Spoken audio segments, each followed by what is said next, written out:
Hey, bonjour tout le monde, bienvenue dans une nouvelle vidéo d'Encore un projet. Aujourd'hui, je suis excité de vous montrer le nouveau modèle en remplacement de mon Can-Am Ryker 2019. J'ai changé pour le Canyon Red Rock que j'ai essayé cet été. J'ai trop aimé l'expérience de la machine quand je l'ai essayé. J'ai eu la chance de le réessayer dans l'expérience démo en plus Can-Am qu'on a faite cet été.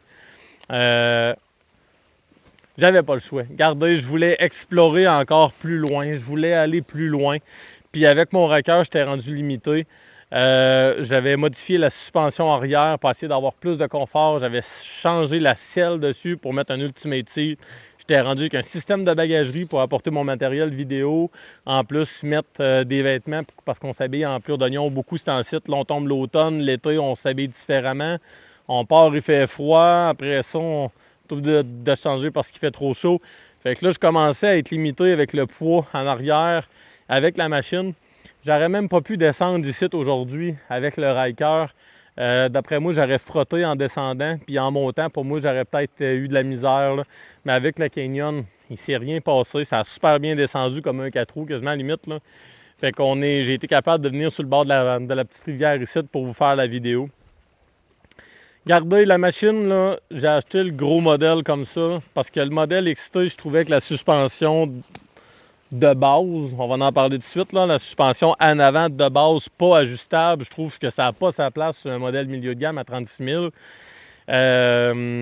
Can-Am, si vous voyez cette vidéo, mettez une suspension ajustable à cliquette comme un 4 roues là, dans le pire des pires de base ou bien non, mettez une suspension KYB comme les Ryker Rally.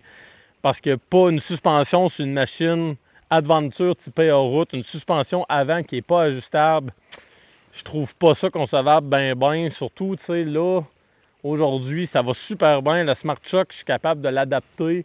Je viens de faire du rang, là, vous allez voir une partie de vidéo. La suspension en mode normal, la machine cherchait à louvoyer un peu. Là, aussitôt, je l'ai mis en mode rallye. Poup, elle s'est arrêtée. La suspension s'est durcie. Traction Control, il a arrêté de patiner. Le VSS, il pardonne, mais vraiment. Fait qu'on est capable de faire des 180 degrés avec la machine. Le VSS n'embarque pas. Ça, c'est vraiment plaisant. Ça, ils ont pensé à le shot, là. Ça, chapeau là-dessus. Mais la suspension, pas ajustable sur le modèle XT. En tout cas. Fait que le Red Rock, au niveau du comportement de conduite, il n'y a rien de plus exemplaire que ça avec la machine. Ça va super bien. Suspension ajustable. Il y a 3 modes au niveau de la suspension. Il y a Confort, Sport et Sport Plus. Le mode Sport Plus, c'est vraiment la suspension qui raidit un maximum pour prendre les courbes le plus rapidement possible. Le Sport, si les courbes se prennent, la machine cherche à tanguer un petit peu, mais c'est un mode bon compromis confort. Puis le mode confort, mais ça, c'est seulement, je vous dirais, sur route. On sent rien, on sent même pas les bosses. La machine, elle s'en va comme un modèle RT. Fait que c'est pour ça que j'ai pris ce modèle-là. C'est aussi confortable qu'un modèle RT. Puis en même temps, au niveau de la position de conduite, on a quand même une belle angle au niveau des jambes. On est capable de se lever debout de sa machine pour se dégourdir un peu si on veut continuer de rouler. Les marchepieds que j'adore sont larges, sont épais. Et le rubber amortit vraiment beaucoup les vibrations au niveau des chaussées. Fait que c'est pour ça que j'ai choisi le modèle Red Rock. Je trouvais vraiment la machine adéquate pour ce que je veux faire dans un futur. Il va y avoir beaucoup de vidéos. Je vais aller tester la machine dans des trails, limite trail de 4 roues, chemin de bois. Fait qu'on va vraiment essayer la machine pour voir ce qu'elle est capable. Présentement, pour avoir fait à peu près 30 km dans des rangs de terre actuellement, au moment que je vous parle, la strap est encore couleur caoutchouc. Fait qu'elle mange pas beaucoup de poussière. La roue dentelée en arrière, c'est sûr qu'elle en mange. Mais je vous dirais, côté ergonomie avec la machine, le côté n'en mange ici. Mais nous autres, en tant que chauffeurs, on n'en mange pas tant que ça. Là, j'ai quand même de la poussière parce que j'ai suivi un véhicule tantôt. Mais sinon, le véhicule, je vous dirais, il est quand même bien pensé au niveau de la poussière. C'est ici, le bord du siège, puis le côté, il n'y a pas de l'air d'en avoir tant mangé que ça un peu. Fait qu'au niveau de l'aérodynamique, il est vraiment bien. Aussi, quand on roule, hier je l'ai fait, puis il faisait peut-être aux alentours de 12 degrés, 14 degrés. Quand on se rentre les jambes dans le creux ici, on sent rien. Et le pare-brise en haut ici, je fais 6 pieds. il arrive à la bonne hauteur pour mon côté. Fait que j'ai pas de turbulence au niveau du casque, j'ai pas la tête. C'est vraiment parfait. Les poignées chauffantes, c'est un must à avoir. Moi, j'ai mis pour garder mes petits gars standards. C'est parfait. Fait que je vais vous amener avec moi au niveau des routes que je vais faire présentement. Je vais vous en refaire un review. J'espère avant la fin de la saison que je vais avoir le temps de rouler 2-3 000 km pour vraiment faire un test beaucoup plus complet pour vous revenir dessus. Puis c'est sûr que si j'ai quelque chose à dire, je ne me gênerai pas de le dire. Fait que on continue, embarquez avec moi. Fait que dans le fond, comme je vous disais précédemment, les modes de conduite sont vraiment... je pensais pas qu'au départ... Dans ma première vidéo que j'ai faite, dans le fond, oui, j'ai roulé quand même un peu avec le Canyon, mais j'avais pas fait de grande route nécessairement pour tester beaucoup les modes de conduite. Mais pour avoir roulé à date 600 km dans ma fin de semaine, je me rends compte qu'il y a une énorme différence avec les modes de conduite. Le mode normal dans les virages, le mode normal en ligne droite ou dans les virages sur l'asphalte, c'est le mode confort. Fait que c'est sûr qu'on va y aller avec vraiment là, la machine, elle danse, elle fait vraiment le mouvement, on sent rien pendant tout. Même en avant, avec la conduite, ça va super bien. C'est juste que dans les virages prononcés, la machine est quand même super haute. On est assis haut sur la machine a tendance à plonger un peu plus du devant quand on vire en mode normal, mais il n'y a rien d'inquiétant là-dedans. On finit par prendre vraiment l'aisance avec la machine, puis on se rend compte que finalement, bon, même si ça plonge un peu, il n'y a pas de danger, la machine va super bien, puis elle se tient. Le mode sport et le mode, je te dirais, qui passe plus passe-partout, un petit peu plus ferme. Dans les virages, on est capable de rentrer un petit peu plus vite. Il se tient beaucoup mieux. Sur route, c'est sûr que le mode confort est mieux si vous voulez vraiment là, rouler sur un divan. Ça, c'est sûr. Sur autoroute, c'est mieux le mode sport. La machine a moins tendance à danser avec les bosses. Puis, mettons qu'on roule à 115, 118, a moins tendance à garder toujours un effet de sautillement.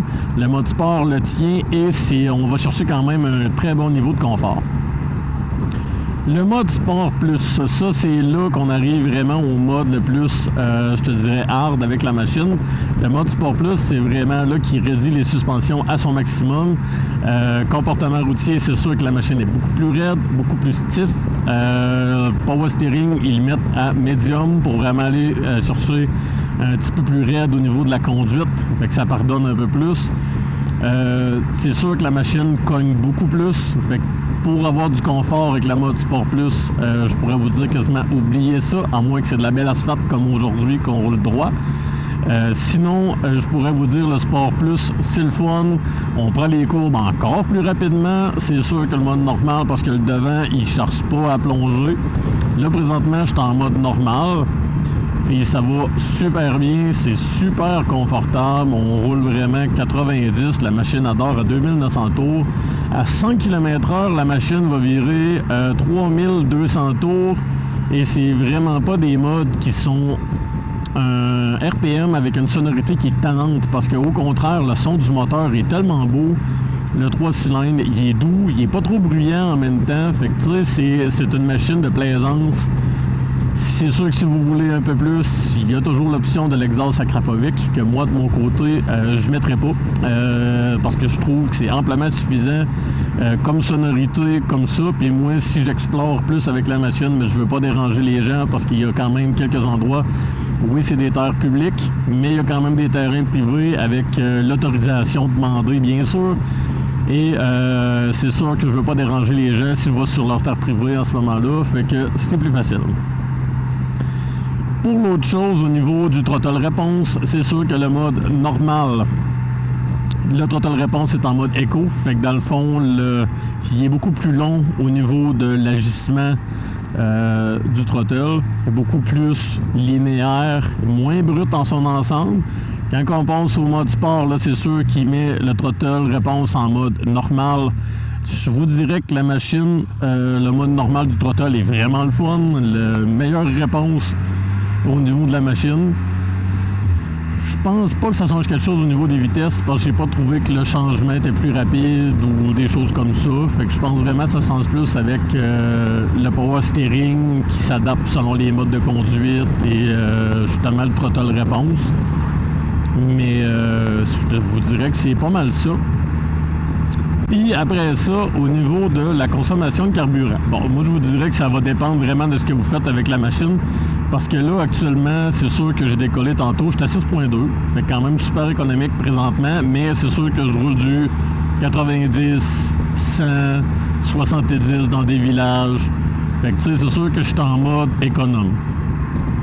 Si on fait de l'autoroute, ben là, la machine... C'est sûr que la machine va consommer beaucoup plus.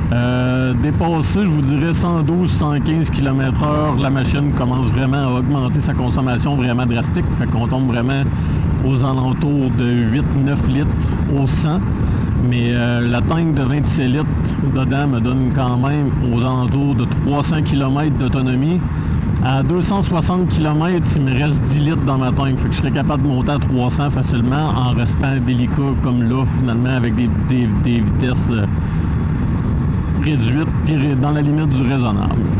Au niveau des miroirs, très bonne visibilité. Je vous dirais, c'est même mieux comme ça, c'est plus haut. On a quand même une grande angle de vue. Comme là, je me vois l'épaule est vraiment dans le fond du champ, sur le côté, puis très proche aussi. Fait que ça, c'est le fun. Fait que le miroir a quand même été bien pensé. Le seul petit point négatif que je pourrais peut-être reprocher à ça, c'est quand le pare-brise en avant il est élevé au maximum et qu'on vire le volant au maximum, le derrière du miroir va frapper directement ici. Fait que je trouve ça plate un peu, mais quand le pare-brise il est en bas, à son plus bas, il n'y a pas de danger. Fait qu'on va chercher l'angle de braquage maximum. De toute manière, je pense pas que sur la grande route, on va aller mettre le power steering, qu'on va aller mettre le volant au bout. On va pas mal prendre des croches, je vous dirais, comme celui-là que je fais là présentement. Puis là, vous voyez, je suis en mode normal, là, puis la machine est quand même pas si pire, là, elle tangue vraiment pas. Là. Puis au niveau confort, ben, c'est sûr que c'est même pas à en parler. Là. Fait que on continue sur la route comme ça, encore un petit bout, encore un petit 14 km. Puis par la suite, ben là c'est sûr qu'on va, je vais recommencer ça pour la capacité en route avec le Can-Am Canyon Red Rock 2025.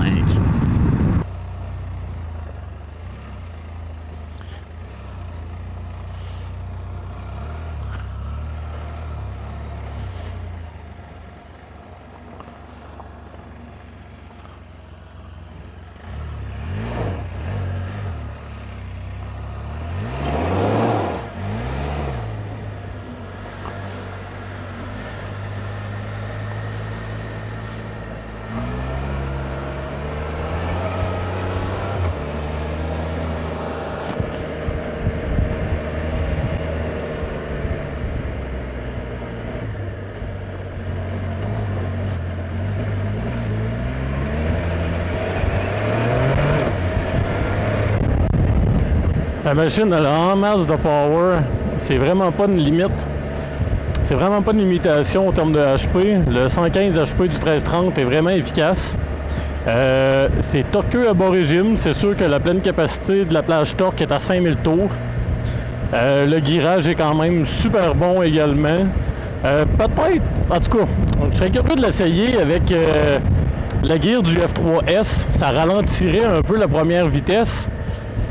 Puis sûrement que ça rendrait la machine peut-être un peu plus forte quand on fait des passages un peu plus techniques. Mais de l'autre côté, c'est pas fait non plus par le fait du hardcore. Là. On s'entend, là, c'est fait pour faire du hors-route un peu léger comme que je fais là.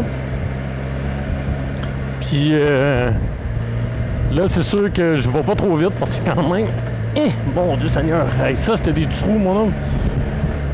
Là, c'est sûr qu'en mode rallye, la suspension est en mode sport, là. Fait que la suspension est beaucoup plus raide, la conduite est le power steering est à médium, non excusez, il est au minimum.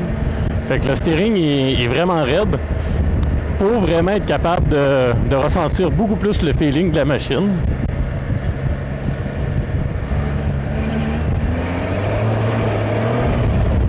Fait qu'on peut se faire vraiment du fun dans des courbes avec ça.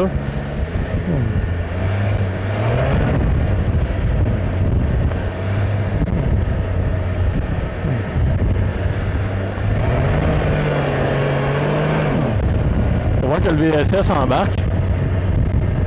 Mais c'est vraiment une conduite cochonne un peu là.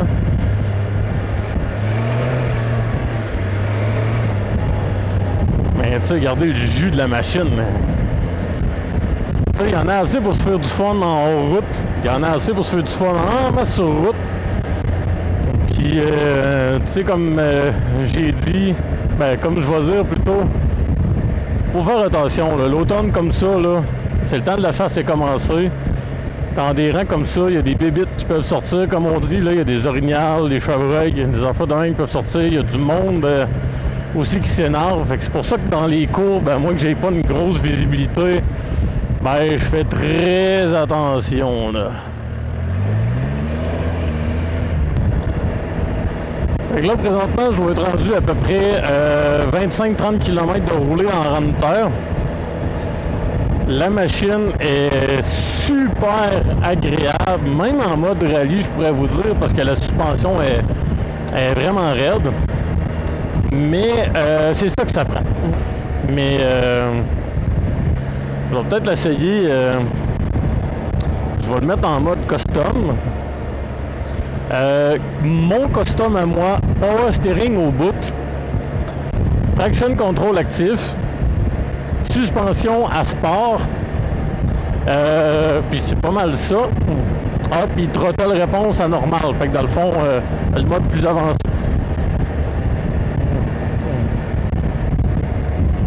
Un petit peu plus confortable, mais c'est sûr que dans les croches, ça doit moins pardonner. Ah ouais, il barre énormément versus le mode rallye. Mais le mode custom, si vous voulez, vous pouvez le faire comme vous voulez. Là. Vous pouvez mettre... dans le fond, vous pouvez faire un mode rallye, mais ajuster le power steering différemment ou la suspension différemment. Là. Fait que ça, c'est le fun. Là.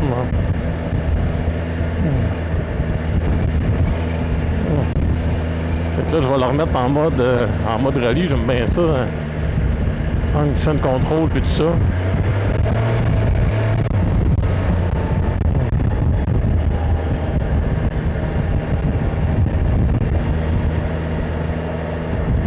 En masse. J'ai mis la température sur l'afficheur parce que je voulais voir si la machine allait monter en température, mais je pourrais vous dire la fan elle ne stoppe pas souvent là, parce que là présentement c'est sûr qu'il fait 18 degrés, mais quand on roule de même il se barre à 81 degrés.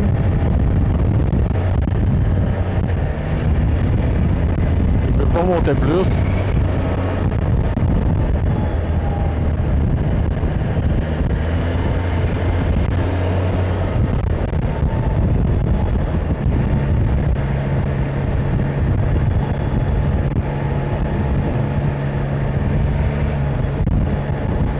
Je pourrais vous dire, je m'énerve vraiment pas de même avec mon ancien Riker. À 50-60 dans des rangs de même, c'était pas mal le maximum au niveau du confort. Là, le débattement de la suspension, la grippe des pneus qui est vraiment super agressif. La puissance surtout c'est vraiment le fun. Là. On n'a vraiment pas de machine qui a une impression de nous limiter, là, tu sais. Je pense que si j'aurais acheté un Spider RT, malheureusement, je l'aurais peut-être regretté, là. J'aurais pas été capable de faire ce que je fais là aujourd'hui avec, là. Le devant, il aurait frotté à des places, ça c'est définitif. Puis d'après moi, j'aurais cassé le genre de petite lips là, dans le bas, là.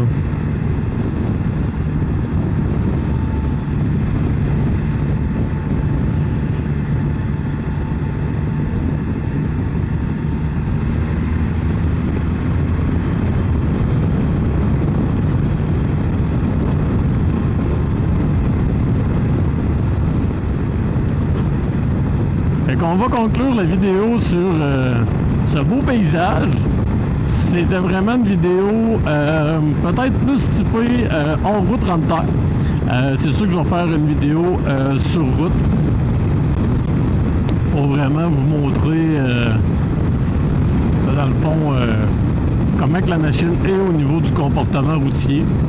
Mais je pourrais vous dire que là je la remets en mode normal parce que je vais aller chercher un peu de confort. Puis la machine est juste wow. Fait que je vous reviens dans d'autres vidéos. Je vais sûrement trouver des points négatifs. Fait que j'espère que je vais en avoir à vous en dire dans la prochaine vidéo. Fait que merci d'avoir écouté la vidéo de Encore un projet. C'était Joël. Bonne journée à vous. Ciao!